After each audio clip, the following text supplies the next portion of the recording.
सर्वप्रथम पुण्यनगरीच्या महापौरपदी माननीय मंजुषाताई नागपुरे, उपमहापौरपदी माननीय परशुरामजी वाडेकर या दोन्ही मान्यवरांची बिनविरोध निवड झाली। त्याबद्दल मी आपल्या सभागृहाच्या वतीने समस्त पुणेकरांच्या वतीने आपलं मनपूर्वक अभिनंदन करतो।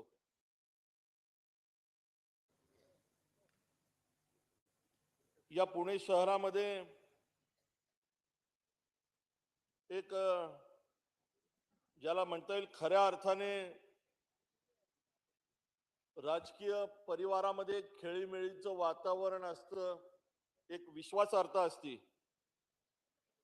त्यामुळे मी सत्ताधारी पक्षाच्या वतीने सर्व विरोधी पक्षांनाही मनापासून धन्यवाद देतो की आज या महापौर आणि उपमहापौर पदाच्या निवडणुकीमध्ये आपण ही निवडणूक बिनविरोध केली।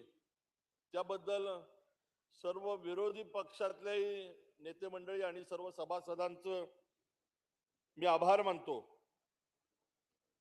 नुकत्याच झालेल्या महानगरपालिकेच्या निवडणुकीमध्ये पुणे शहरामधल्या सर्व मतदारांनी मतरूपाने जो भारतीय जनता पार्टीला आशीर्वाद दिला आणि पुण्यामध्ये मोठ्या मताधिक्याने आपण पाहतोय की ज्याला खऱ्या अर्थाने मेजॉरिटी म्हणता येईल असं निर्णायक मतदान पुणेकरांनी भारतीय जनता पार्टीच्या पाठीशी दाखवलं। पुणेकरांनी विश्वास दाखवला। देशामध्ये आदरणीय मोदीजींचं सरकार ज्या पद्धतीने केंद्रामध्ये काम करतंय, राज्यामध्ये आदरणीय देवेंद्रजींचं सरकार हे सामान्य जनतेसाठी हिताच्या योजना घेऊन काम करतंय आणि त्या माध्यमातून सर्व पुणेकरांनी भारतीय जनता पार्टीवरती विश्वास दाखवला आणि केंद्र सरकार आणि राज्य सरकार ज्या पद्धतीने सामान्य जनतेच्या हितासाठी काम करतंय, म्हणून पुन्हा एकदा पुण्यामध्ये भारतीय जनता पार्टीला मताधिक्य दिलं आणि माननीय महापौर आणि उपमहापौर आपल्या माध्यमातून पुणेकरांची सेवा करण्याची संधी ही निश्चित पुणेकरांनी आपल्याला दिली। पुणेकर हे सुजाण आहेत। पुणे शहर हे विद्येचं माहेरघर आहे। पुणेकर हे सुजाण आहेत, तसं पुणे शहर हे विद्येचं माहेरघर आहे। पुणे शहर एक सांस्कृतिक शहर आहे। पुणे शहर कला, क्रीडा या सर्व क्षेत्रामध्ये अग्रगण्य असणारं शहर आहे।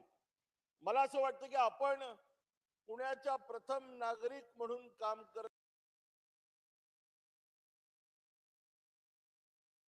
असताना सामान्य पुणेकराला केंद्रबिंदू ठेवून ज्या पद्धतीने केंद्र सरकार आणि राज्य सरकार काम करते अशाच पद्धतीने भविष्यामध्ये काम कराल। आमच्या सर्वांच्या शुभेच्छा, सदिच्छा आणि आम्ही आपल्या खांद्याला खांदा लावून या पुणे शहरामध्ये भविष्यामध्ये काम करू। आज या निमित्ताने मला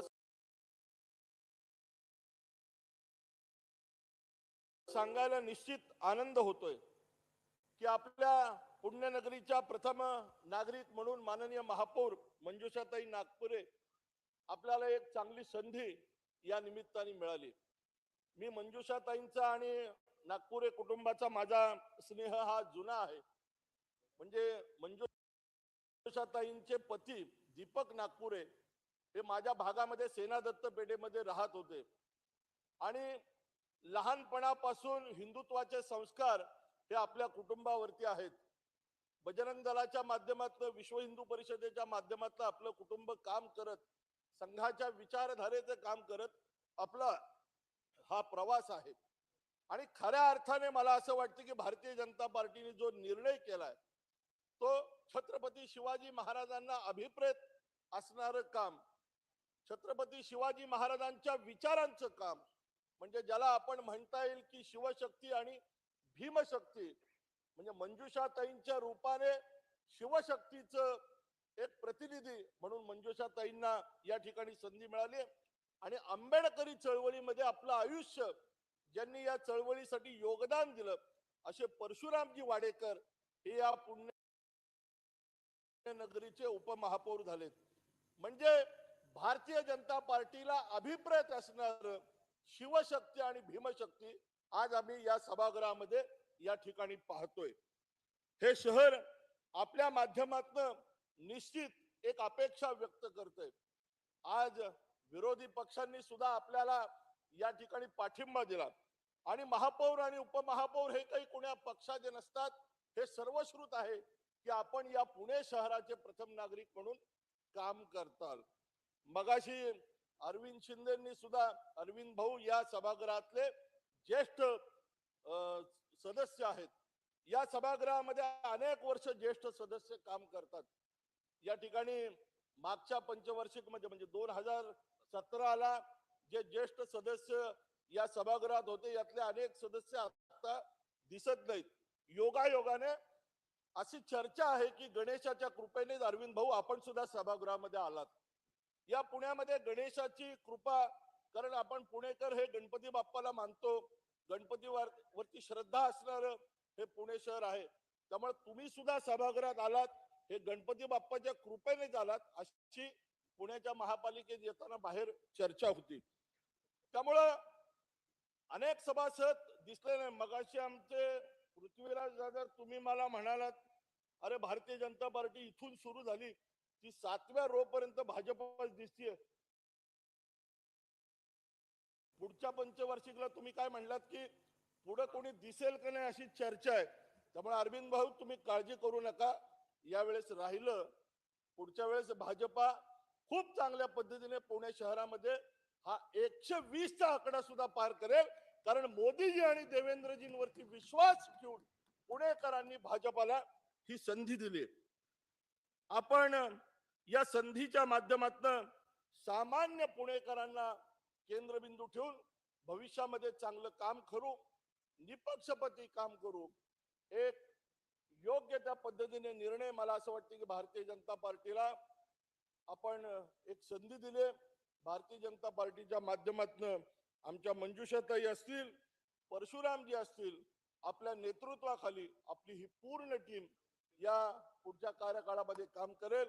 मी पुन्हा एकदा मंजुषाताई नागपुरे, परशुरामजी वाडेकर आपल्याला मनपूर्वक शुभेच्छा देतो आणि आपल्या हातून या पुणेकरांची सेवा, या पुणेकरांमध्ये विविध योजना, या पुणे शहरामध्ये केंद्र सरकार राज्य सरकारच्या माध्यमातून जे काही प्रकल्प येतील या पुण्याच्या हितासाठी आपल्या माध्यमातून भविष्यामध्ये चांगलं काम घडावं अशी प्रार्थना मी पुन्हा एकदा गणेशाच्या चरणी करतो आणि थांबतो. धन्यवाद. जय हिंद, जय महाराष्ट्र.